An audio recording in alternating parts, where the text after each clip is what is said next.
Сыр выпал.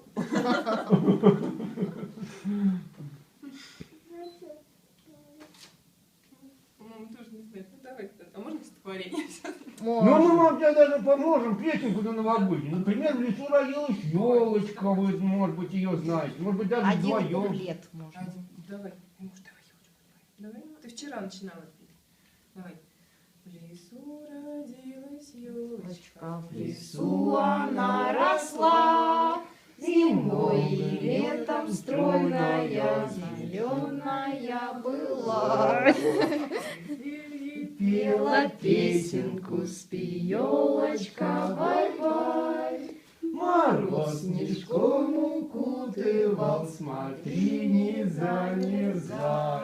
Молодец!